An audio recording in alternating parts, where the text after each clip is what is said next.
এরপর আল্লাহ তোমার খাওয়াইতেছে,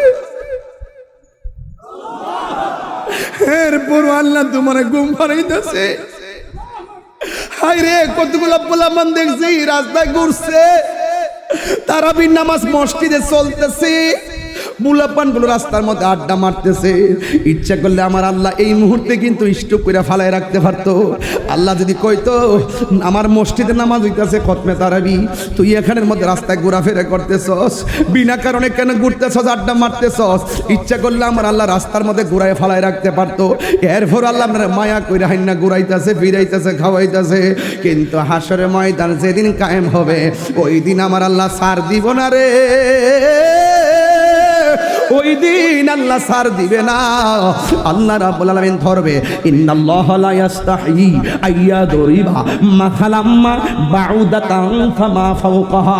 সেই দিন আমার আল্লাহ গাড় ধরে বের করে দিবেন, গরম পানি দিয়ে লজ্জা দিবেন, তোমাদেরকে হাসরের ময়দানে আল্লাহ ধরবেন। আল্লাহ রাব্বুল আলামিন কিন্তু তোমাদেরকে ছাড় দিবেন না। ওই দিন আল্লাহ রাব্বুল আলামিন, ইন্নাল্লাহা লা ইস্তাহি আইয়াদরিবা মাসালাম্মা বাউদাতান ফামা ফাওকাহা, সেই দিন আল্লাহ লজ্জাবোধ করবেন না, বলবে আমি আল্লাহ আজকে কাহার, আমি আল্লাহ তোরে বলছিলাম এমনে চলস নাই, আজকে হিসাব ফাইনাল হবে, তোরে বলছিলাম এমনে যাস নাই, হিসাব ফাইনাল হবে, তোরে বলছি দিনের বেলা খাইস না, দিনের বেলা পানাহার করিস না, শুভে সাদিক থেকে সূর্যাস্ত পর্যন্ত অন্যায় কাজ করিস না, তুই অন্যায় কাজ করেছিলি, তোরে বলছি খাস না, তুই খাওয়া দাওয়া করছিলি। আর আমার প্রেমিকটা তার সামনে খাওয়া নাইছে কিন্তু খাই নাই, উজু করার সময় মুখের মধ্যে পানি দিয়েছে, দুপুর বেলা গলাটা শুকাইয়া গেছে, এরপরও পানি গলার নিচে ঢোকায় না। আমার নবী, আপনার নবী বলছেন লিসাইম ফারহাতান, রোজাদারের জন্য দুইটা আনন্দ। এখন প্রশ্ন করবেন হুজুর কোনটা?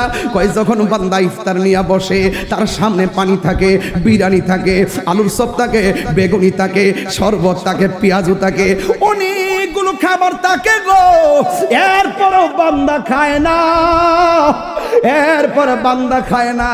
আল্লাহ ডাক দিয়া কয় ফেরেশতারা রে, আমার বান্দারা কি করে? কয় তোমার বান্দারা ইফতার নিয়ে বসে আছে, কয় তারা খায় না কেন? কয় তোমার ডরে খায় না।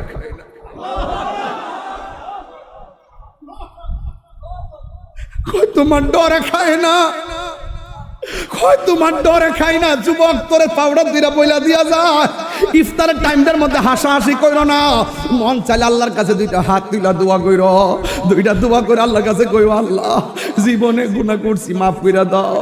আমার নবী কয় হারানো টাকা ফেরত পাইলে মানুষ যেমন খুশি হয়, বান্দা গুনাহ করার পর আল্লাহর কাছে তওবা করলে আল্লাহ বড় বেশি খুশি হয়।